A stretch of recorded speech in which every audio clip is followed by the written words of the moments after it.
Hey, audit and fraud, friends and family. Listen, I've got you know what? I don't even have a question for you today. Listen, a lot of people are finding love online, but what happens when affection becomes affliction? That's what we're talking about today. So stick around. You ready? Let's go.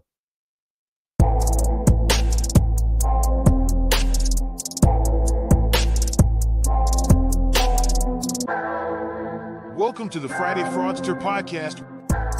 Join them as they discuss sad, funny, and sometimes disturbing fraud stories. Be sure to catch past episodes on your favorite podcasting platform or go to www.fridayfraudster.com.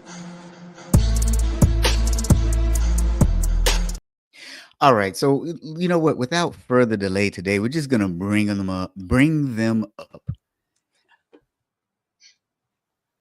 Hello. Thomas, Hello. Christine.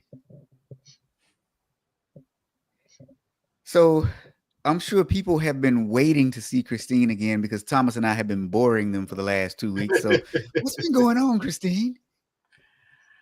Nothing. A fun couple of weeks. I took my first trip to New York. Went to New York City, and then I had a wedding this last weekend. So You it's had a wedding. You're already married. What happened? no, it was my cousin's son got married. Of course, yeah, I'm already married, but no, I mean it's summer. Everybody thinks I always feel like summer should be a quiet time, but it feels like it ramps up even more than what goes on during the school year. So All right. You know what? Look, I'm just going to dive in with a question for everybody. Well, I guess mostly people in the audience listening. Have you ever found love online? Have you ever found love online? Have you ever looked for love online? That's the bigger question. You may not have found it, but you may have looked. Oh, Christine. Wait a minute now. You got to tell us the story now, Christine. How did that happen? my husband and I met on Tinder. What? Yeah. And the wedding I was at this weekend, they met on Tinder and they were a young couple. They're 25. Wow. Yeah. So it Wow. can happen. It's just funny because we both live in this, like before we started dating, we were living in the same town. Like our kids went to the same schools. Very interesting. I think my youngest sister met her husband on some dating site. I've never asked which one, but but that was 10 plus years ago. Wow. Yeah, mine was 7 years ago. No. Okay, so Bonita, how you doing, my friend? You ever met anyone online, Bonita? What's up, B? Gail, what's happening, Gail? Marsha says, "Hey, Christine, she missed you because she had to deal with Thomas and I." Look, Gail is where I am. Gail's like, "You mean there's real hope for Tinder?" Hey, Stephanie, we hadn't seen you in a while. What's going on? Shree is here. Should we ask Shree if she's ever met anybody dating online? Stephanie Wait too. a minute. Wait a minute. Stephanie says she met her husband on Match almost 15 years ago. All right. Oh, wow. Okay. So, look, I've got a confession to make here. Not that kind of confession. I am so old. I remember whenever you said you met somebody online, it was like, really? And it was Like kind of weird, right? AOL chats. Yeah. And that was a long time ago, though, right? Obviously, within the last 15, 20 years, maybe even 25 now, it's something that's socially acceptable and something that's quite normal, which kind of makes sense because it is hard to meet people. So, yeah. Ah, yeah. Marsha says, nice topic today with all the BBB breakup bromance. And you know what? Shree says she met somebody online. Oh. Ooh. And then Kay is here. Kay, did you meet your husband online? I'm not sure if Kay. Wait a minute. Shree says the best is when somebody sends you a picture when they were in their 20s. and then they're I now like 60. That's kind of funny because I really think that your LinkedIn profile picture, Rob, is from when you were like in your 20s or so. It's only 2.5 years old. let's see. How bad is that? Christine's gonna go looking. The thing with it is when I cut my hair low, I look younger, and then if I actually dye my beard, that's why I grow the hair out. I don't want people to confuse me for some young guy because it just, yeah. That's Sometimes why I it keep causes, this. Yeah, because if I take this off, I have a baby face. Yep. yeah, same here. I mean, see, I don't think it's not that different. You got a little bit more salt and pepper going on right here, and your hair's a little bit longer, but yeah. The fro makes me look a little bit older. The salt and pepper, now Gail said she met her ex-husband in the gym doing aerobics classes. Were you guys doing Zumba? Was it? Gail's gonna send me a nasty gram later. Okay. So now this is Kay. Kay is saying, I meet people online every day. Some I do love. They are great colleagues. She said she met her husband in high school before the internet was in existence. Yeah. Ooh. And then Stephanie says, or you show up to meet them and they look like they ate the person in the picture.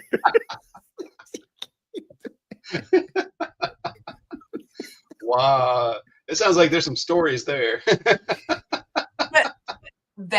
I was talking to somebody at this wedding this last week, somebody that I've been trying to set up with somebody, and they're like, oh, I met this girl. And I'm like, yeah. He's like, yeah, she kind of catfished me. And I was like, why? And he's like, she was a little bit heavier than her picture. He was trying to be very nice about it. And I'm like, well, how bad? And he goes, like 60 pounds difference. Ooh. And I'm like, So that's a small child. Yeah. Okay, so the natural next question is then, have any of you ever been catfished? And it doesn't necessarily have to be, like romantic, but have any of you ever been catfished? No, because I did go on dates with other individuals. Like, it's not like my husband was the first person I met on Tinder. There was only one that it was a slight catfish. Like, he looked like what Thomas was saying about you.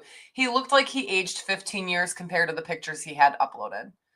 But like, What are you saying? no, like yours didn't. But like this guy did. But it wasn't like, I wasn't like upset with it. Like, it's not like I like left the date. I was just like, oh, I understand. So now Shree said she met me online and I had an afro, and then when she saw me of pics in a suit and clean shaven, she thought it was AI. Well, I am who I am. Stephanie says you have to be honest. You are who you are. Mm-hmm. It's not like you can change it before you meet the person. Like, they're eventually going to find out if they meet you in person. Well, that's what I'm thinking. Why would you even try to catfish someone unless you are a scammer? Like when it comes to, say, job applications or dating, that's kind of odd because the end goal is to actually meet at some point, unless the end goal is not to meet. Right. And I do want to say it's probably better, like, Rob, yours isn't bad, but update your professional picture too. Well, I've been catfished that way. Yeah, that happens too. Mm-hmm. I think too, as the world spins, we start to see more and more people get online, and it's one of two types of people, right? Either it's the younger people who were restricted from it because of age by their parents, and then it's the older people who've never used online services because they didn't grow up with it. And so now they're thrust into this world and they're trying to figure it out. And so online dating for older people is now a thing. What's that one site that caters to people over 50?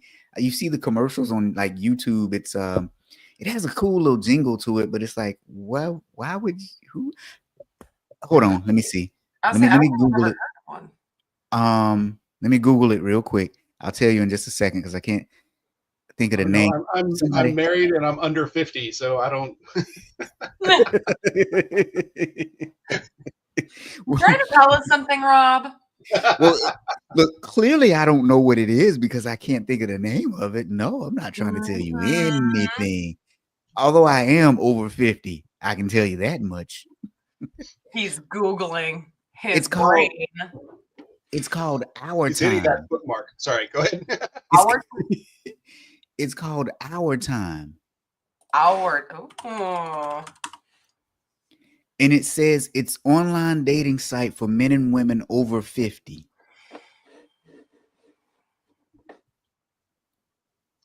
I'm not even going to Google it because now every single ad that ever hits for my web browser, my TV, everything is all of a sudden going to be for over 50 dating. And then There your you wife's go. gonna see that come across and be like, "What's going on? What is Tom?" Christine, your husband might be like, wait a minute, is she trying to tell me something? Right. She's not even over 50. What?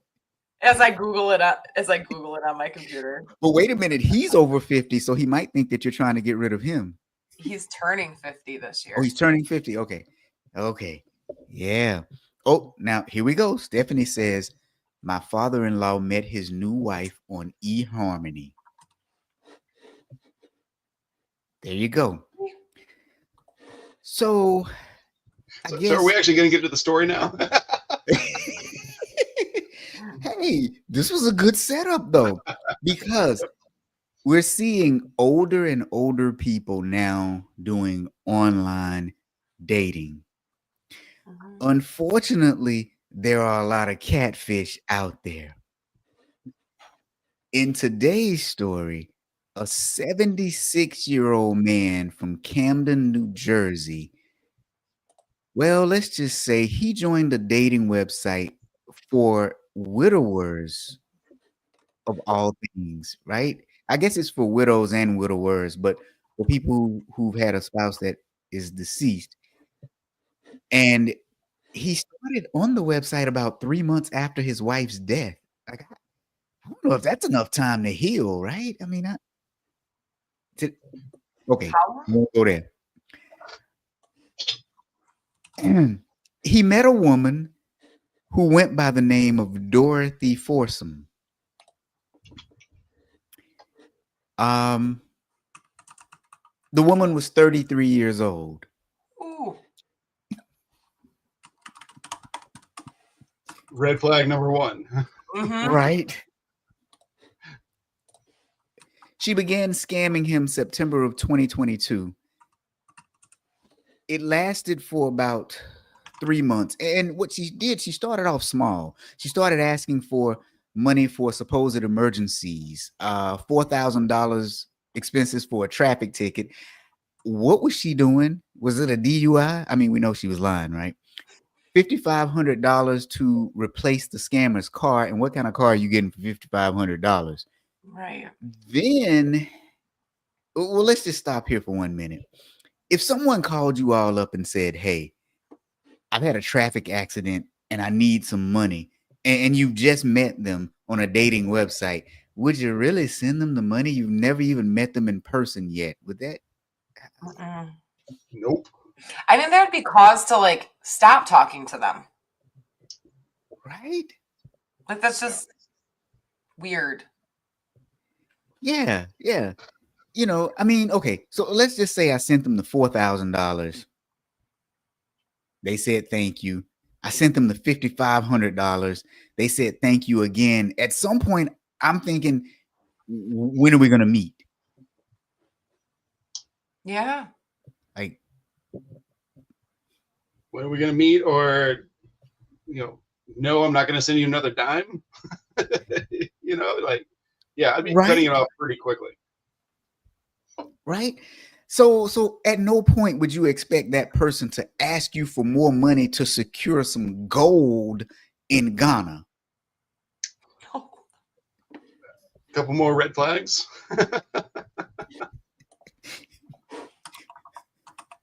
I mean, you know what? So, okay. So, one thing I started looking at, I was like, okay, first of all, is there gold in Ghana to begin with? And yes, there actually is. It is a major gold producer. It is Africa's largest gold producer and it ranks 6th globally. So at least that part of the lie was truthful, so to speak, right? Right. Marsha said, no meeting, no money. so so I was just wondering, is there gold in Ghana? So now they asked for more money for access to supposedly gold that was in Ghana. Now, the scammer, here's what she did though. She gained his trust with hundreds of emails and chat messages within days. So here's a man who has just lost his wife. He's older. This younger woman is giving him some attention. And so there was a rapid progression and professing of love and discussions of marriage. So to that extent, she emotionally manipulated him. Now, here's where it gets even more interesting. The victim was shown a fake ID as proof of the person's identity. So they actually got someone else's fake ID and showed it to him and said, this is me.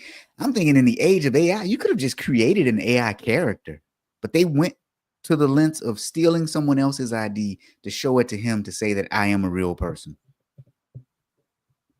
Yeah. I mean, I applaud him for at least inquiring, you know. I guess, right?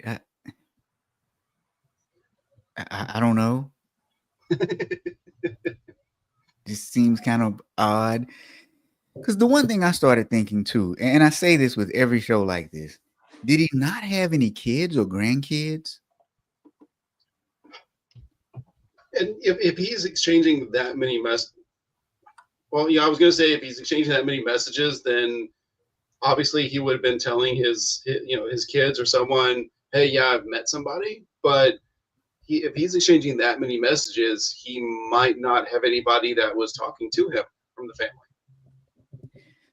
Yeah, I was thinking that too. And because the person was so young, even if he did have friends and family that were checking on him, he may have been ashamed to say that to them because of the ridicule and backlash he may have gotten. So that may have been another part of the scammer's tactic in, saying, hey, I'm this age. Because the scammer didn't necessarily have to be that age.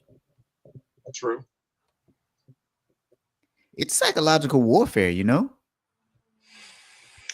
It is. It's taking advantage of of someone that's clearly lonely, right? And that's so sad.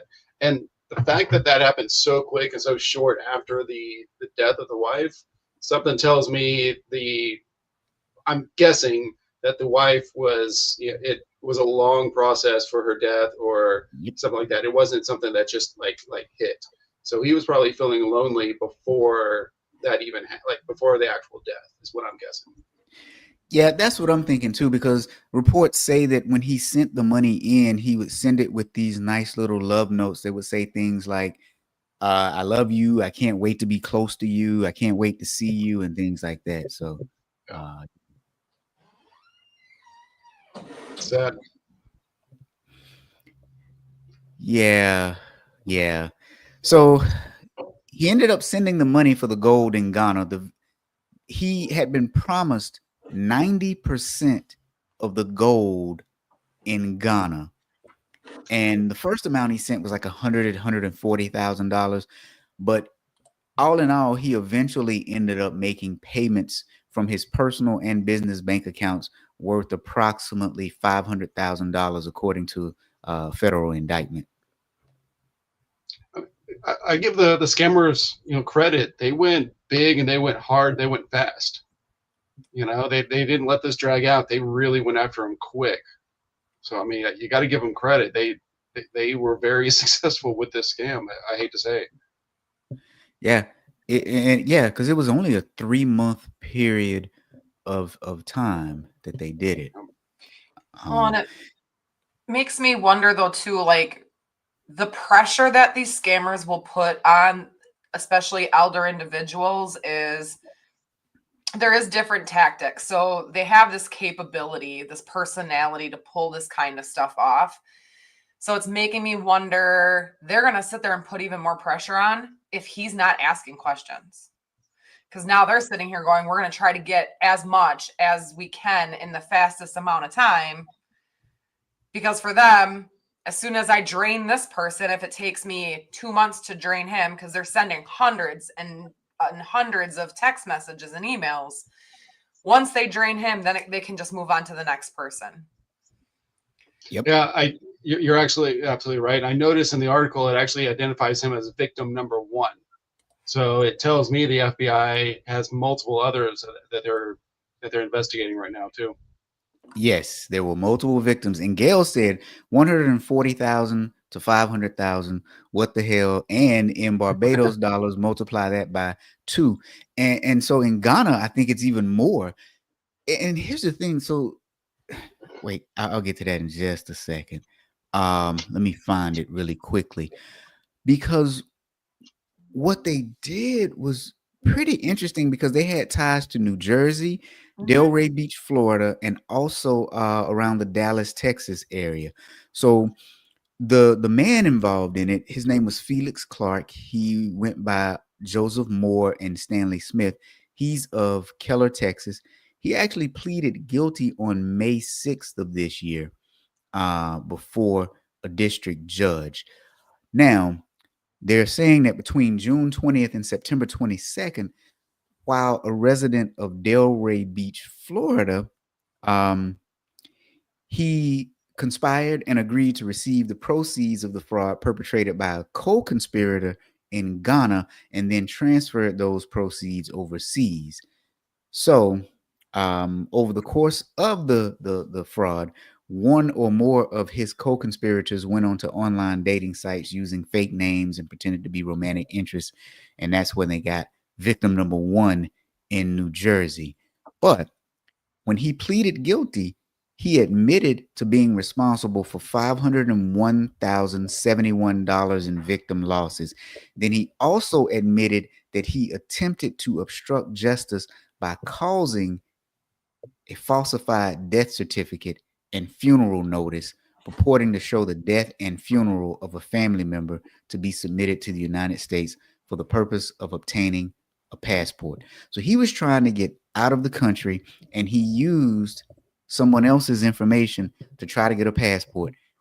The US government stopped the passport before it was actually issued, so he did not get one. And back to Gail's point, he was going to live like a king in Ghana off of 500,000 US dollars. And I think this is what about this scenario specifically actually shocks me is it's not very often that you see this large of these scams where they're utilizing other countries and it still involving US citizens. Yeah.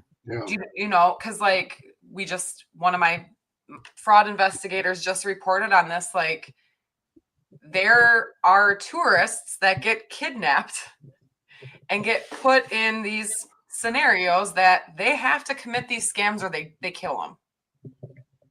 Yeah.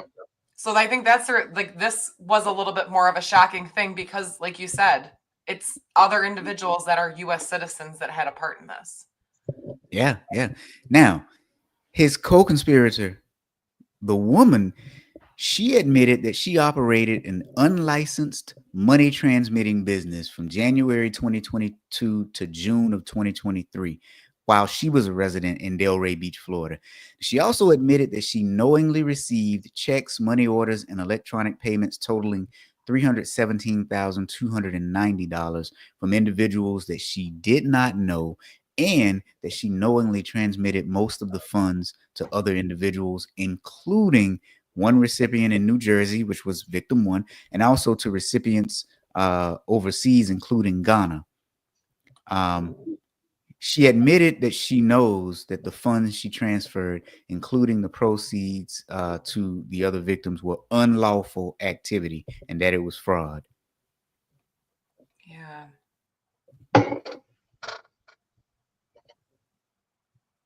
It's just sad. That's a lot of money. Yeah, yeah. So I mean, his savings is gone.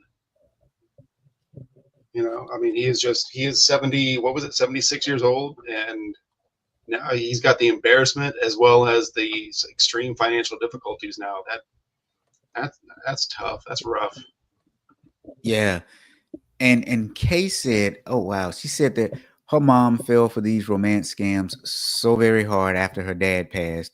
She did not want to give herself time to grieve or get help. Her dating profile mentioned her favorite actor, and then wham, her favorite actor is seeking a romantic relationship with her, Mm. quickly asking for celebrity club subscriptions, gift cards, and other financial help. Yeah. Oh wow, that's because the thing is, you brought up the really interesting point, Thomas. The money that you were going to retire on is now gone, Yeah, so you are probably going to have to go back to work. either go back to work or move in with family and living with the embarrassment of, hey, I need to stay with you because I fell for this massive scam. That's yeah, that hurts. That would really hurt. Yeah. Well, one interesting thing though, I wonder if the chances are higher of him getting his back because they actually caught the person or one of the people. I kind of doubt it because it's now in another country, and then other people that were working with him probably have the money now. Yeah. If he was the ringleader, he may still have it in an account somewhere, but I doubt it if he was the only and also the head person in charge as well. So, Yeah. yeesh. Yeah. I'm sure that money is gone. It's been bounced around to so many different banks and institutions, and not quite so quality places that, yeah, I'm sure it's gone. Sadly. Yeah, and here's Ann. Ann is actually in Ghana, and she said $500,000 is definitely a lot in Ghana, and sadly, there's been a sharp rise in Ghana over the years of romance scams or internet fraud. Yeah, I think you. Yeah, aren't you? Yeah, Ann, you are in Ghana, aren't you? I'm almost positive you are. My memory is not that great, but sometimes I remember stuff. Um, Yes, Gail, that was a very good movie. Gail is asking, did we watch The Beehive? Scammers preying on vulnerable, unsuspecting elderly people. That was a very good movie, like a really good movie, action packed, but also with a solid message for people too.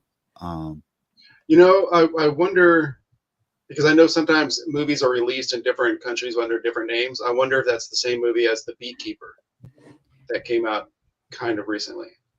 yeah, I think that's what she was saying. That's why I just kind of went with it because I couldn't remember if be something, but yeah, I'm guessing that's what she's talking about. Fruit flies in here, man. Yeah, Ann said, "Yep, she is in Ghana." Yep. I think all of us, though, that work in this industry would love if there were beekeepers out there that could,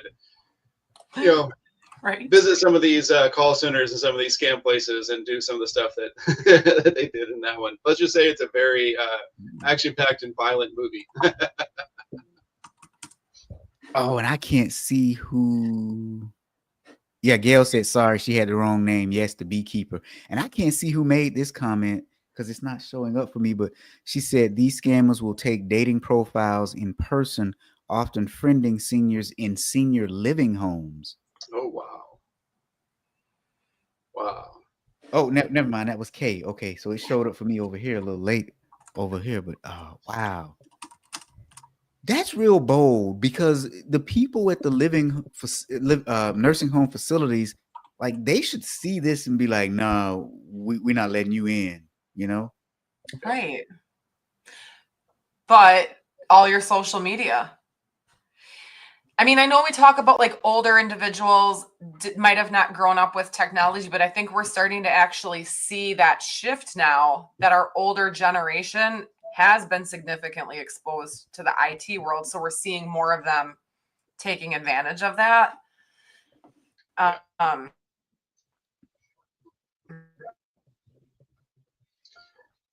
Well, like for us, my kids, have been in different activities, and it's so easy to talk to family members, say, hey, just follow us on Facebook, or name a social media site, so that way we can easily share pictures, or we can share the links to be able to buy the tickets to the show, and once someone is online, it's easy. Oh, I didn't know that there's dating for my age, and True, they can easily fall into those traps. And like you said, they didn't grow up with it, so they're not used to these kind of scams. Oh, now Gail said there's an organization that calls out the scammers and reports them to the police, mostly in India. She follows them on IG. Gail, drop the IG in the chat because we all need to follow them. Yeah, Please. we got parents and grandparents that we need to warn about this stuff because, geez, or parents. I don't have any grandparents anymore. But yeah, we all need to follow that IG. Okay. So now, if you're just joining us, we're talking about a romance scam that is anything short of diabolical. 77-year-old man got scammed by someone saying that they were 33 years old, transferred a significant amount of money. And here's the thing.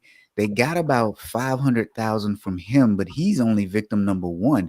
Everything that's coming out now is only talking about victim number one. And I guess maybe they had enough to really indict based on this, because one person pleaded guilty on May the 6th. The other person is scheduled for sentencing on September 23rd of this year. So, oh, wow. Interesting. So, yeah. It'd be interesting to see how big of a ring it is. Like, if they were able to get this much this quick, obviously they know what they're doing. And what's going to come out as they start dragging these guys through jail, through the court system? Are they going to start calling out, oh, you need to look into this, you need to look into that? I'm real curious how that plays out. Yeah. So the gentleman pleaded guilty to several counts of wire fraud and conspiracy to commit wire fraud. They are each punishable by a maximum of 20 years in prison. Now the sentences each could run consecutively, but then there was also one count of operating an unlicensed money transmitter business, to which the young lady pled guilty, and that's punishable by a maximum of 5 years in prison. Wait a minute, what? A maximum of 5 years in prison.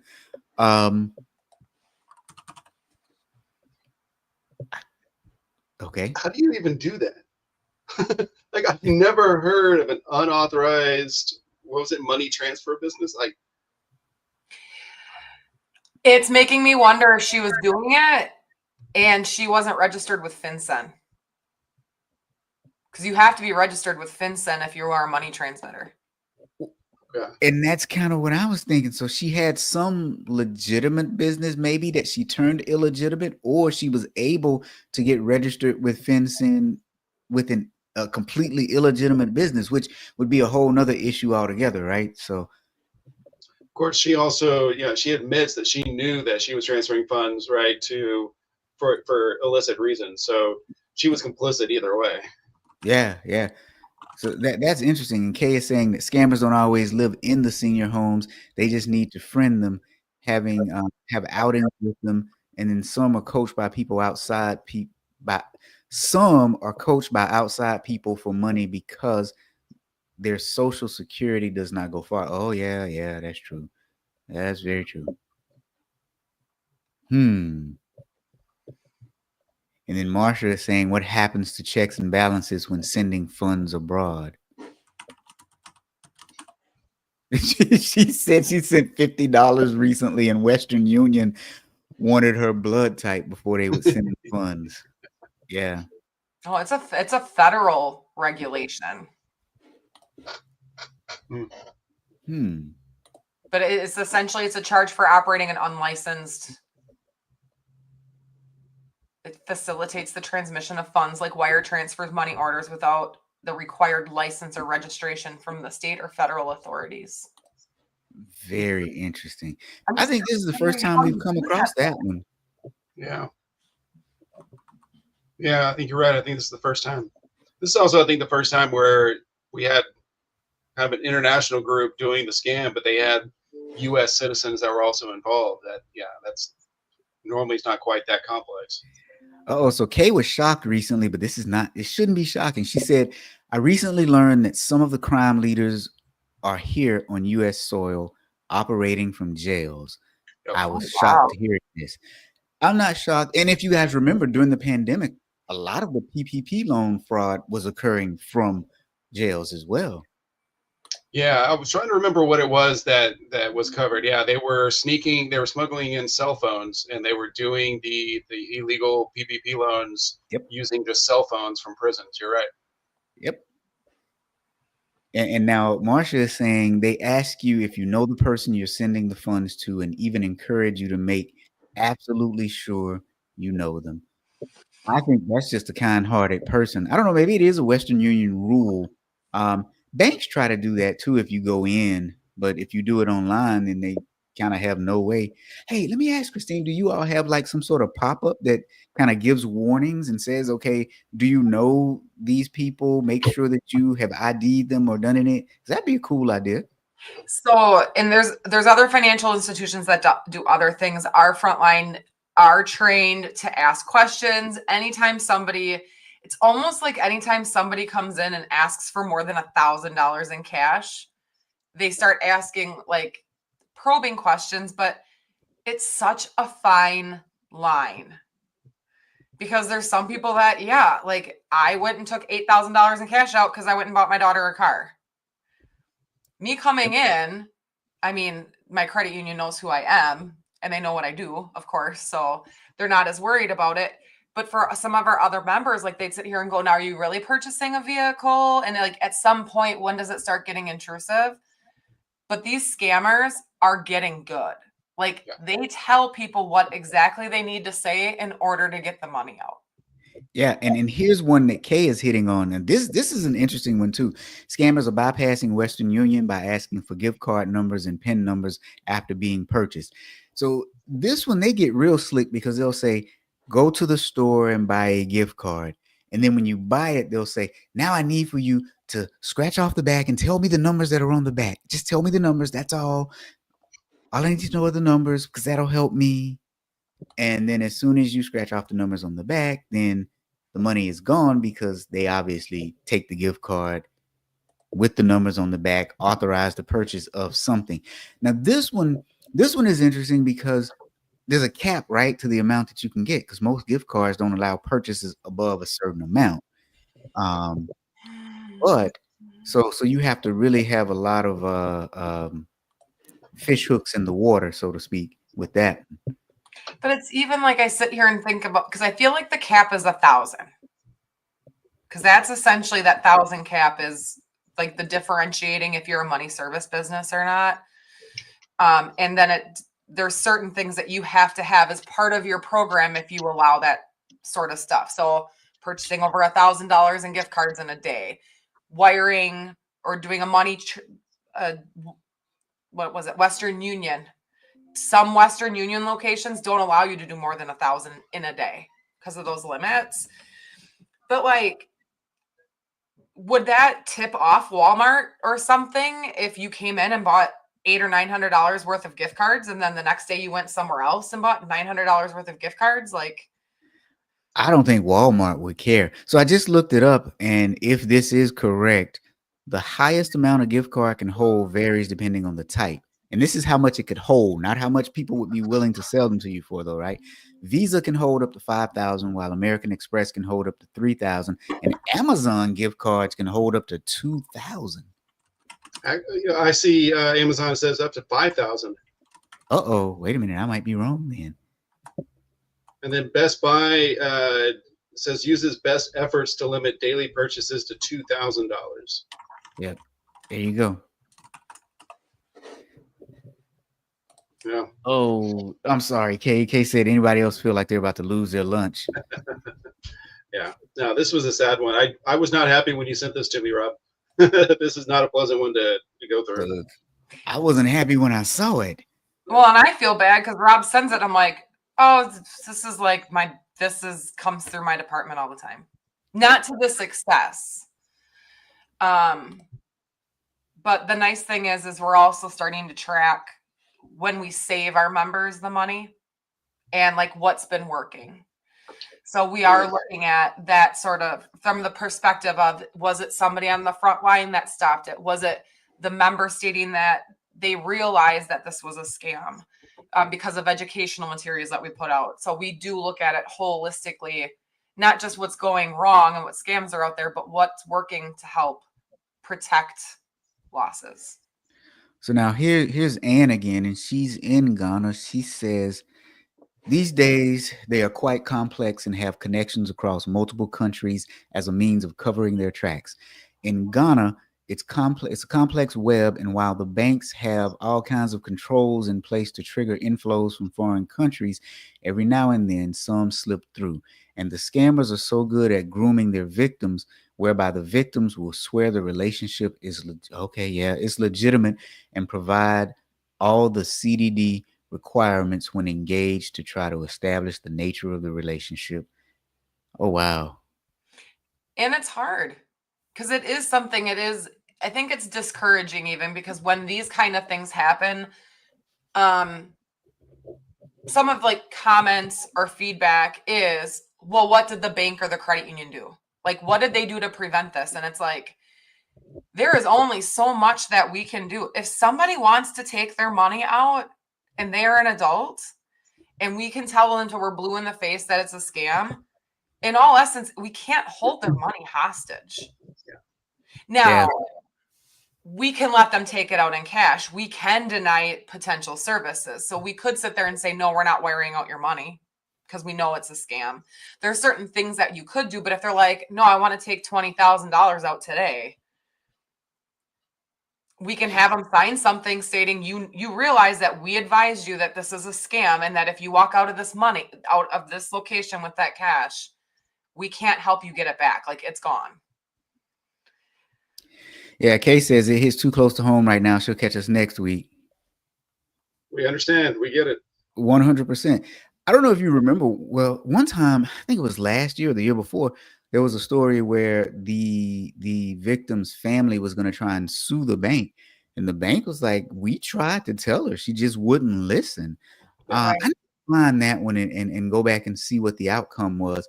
Because honestly, even though it is sad, I don't really think in most instances you should be able to sue the bank because there's so much you have to go through to get so many levels of approval you have to go through in order to get the money out. Like and that's the sad part. There's a new rule that came out, new law that we can utilize now. I'm trying to look it up. We can actually now reach out to family members.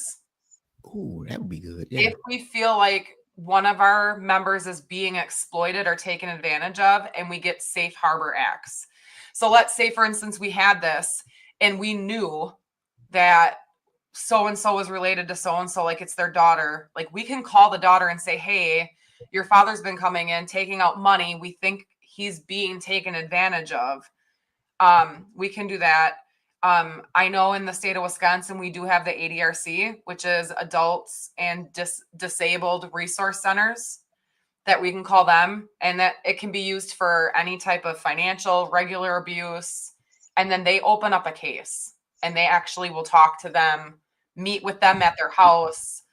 So there are those resources. It's hard because we've got privacy policies we have to work around, or we can get in trouble for that too.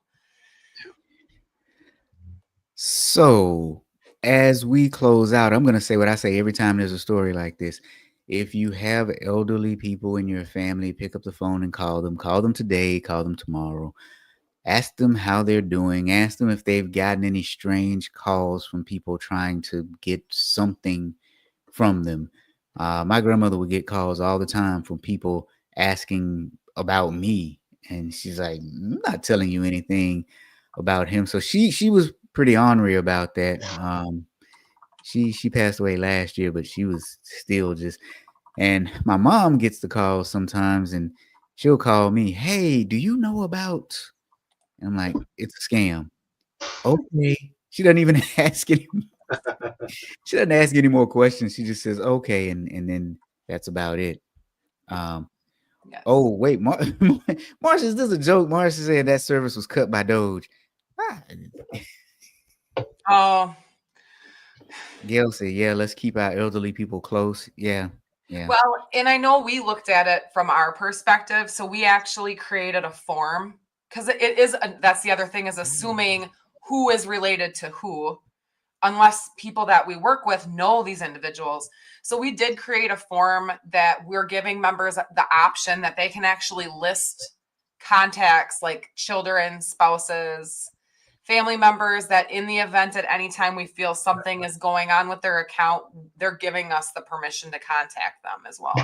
Gotcha. Okay. Yeah, that's one way to do it. That's pretty smart. I didn't know about that. So if you are listening and you have an elderly friend or family member, well, family member, maybe not friend, see if you can get them to put you on that list at their bank, or if their bank doesn't have something the equivalent of this, if they can actually start it. That's actually really good. Yeah. Mhm. And it's nothing you Yeah. have to, just nothing that has to be added. It's just an extra form that gets scanned in with the rest of your account documents. It doesn't even have to be housed on their core system. It's Okay. just in the event, then you just go look at the records and say, yeah, we have something on file we can call. See, we're not just entertainment, we're education too. We are edutainment. Edutainment? Wow, Yeah. that's a lot. My brain wasn't wrapping Edutainment. around that. I was glitching. All right. So anything else before we close out? Thomas, Christine, anything else on this story this week? No, good story. I mean, bad story, but Yeah, I know what you meant. they're nice reminders that the stuff still goes on. Yeah. So go Ooh, hug your elderly people. Go call we them. should Thomas. probably talk about the new scam that I heard about. Oh wait, what new scam? The tariff bill. Oh. So You know what? We might as well mention it because there may not be a story on it just yet. You want to go ahead with it? yeah, so apparently there are bills that are coming in the mail for individuals that purchase items through like TikTok, Shein, stuff that usually comes from foreign countries. And now they are getting bills in the mail stating that they owe the US government for unpaid tariffs. That is a scam. Price is built into what you purchase. So I had somebody at work mention it to me and I'm going, that's a scam. Like, the US government isn't tracking your Shein packages and tariffing you. So they'll think of anything. Well, and I guess we should have known that one would be coming soon. You know, we should have known that one would be coming. So if you get a bill talking about tariffs, it's not real. Don't pay it, no matter how large or how small. Mm-hmm. All right. What about you, Thomas? Anything else? No, like you said, this is a good story, or a good bad story. It's a good reminder. You know, some of these almost feel like repeats every once in a while, but it's a good reminder for everybody. But now this is a good one. I will say, because the IIA has been really pushing it the last day or two. In 11 days is the Audit Sphere conference for small and mid-sized, especially the smaller internal audit departments. So try to take a look. It looks like there's got some good information, some good speakers on that one. So. And yes, I'm on there, but you can mute it whenever I'm doing my presentation. It's all good. That's what I'm going to be doing, because I have to be on there live. I'm going to be muting myself. I don't want to hear myself. And I'm not on there, so you got to settle for Thomas. Aww. But it does look like a good conference. It's specifically for small internal audit departments. So should be some really great stuff going on throughout the entire day there. You two sell yourself short. Oh, now Marsha's saying, when is the Toronto trip? It is when is it? 2, 3, 4, 5 weeks. We got 5 weeks left, which actually, I don't know if you noticed, but near the end of the show here, I was looking out the windows because FedEx was just picking up 2,000 of our brochures that Rob and I have for first century audit here, and 21st century audit, and they're going to be in the tote bags of the people who attended live. You'll actually, whatever the swag is they give away, is going to have those brochures in it. So FedEx literally just picked them up and is getting them up to Toronto for us. But yeah, that's in It's July the what? July the 13th. I believe the 13th. Yeah, because we're setting up the 12th, and then the 13th is when the IIA International Conference in Toronto is. You guys got a lot coming up. Yeah. That's don't what even know what happens when half you're of as it. busy as we are. That if I'm as busy, I said that's what happens when you're as busy as we are. yeah, I mean, I'm No, not that's what traveling happened. till later this year. I don't have any travel till later. No, yeah. Christine, this is what happens when you have the best AI tool that's ever been invented for internal audit departments. Everybody wants a peek. We've been doing so many demos. It's fantastic. So yeah, that's why we're so busy, because Rob's created a great tool for internal audit departments. And if you're curious to know what he's talking about, go to auditleverage.net, auditleverage.net. And I did create it. I'm the coder, the programmer. I don't sleep. I really don't. Does that mean you just sleep? Do you sleep in ones and zeros? Nowadays, it seems like, dream. yeah, they're Dream jumping of- over a little fence like sheep. All I know is I'm in my office by 5:30 in the morning, and I know I can text or email Rob and I'll get a response. So I don't know when he sleeps. I am up that early, but I will say I'm committed to exercising though. So when I'm up that early, I'm usually exercising. Then I go for a walk and all that good stuff. I'm trying to look as young as I can for as long as I can. Not really working, but it is what it is. So, all right, guys, thanks for joining us. We'll see you next week. Thank you. See ya.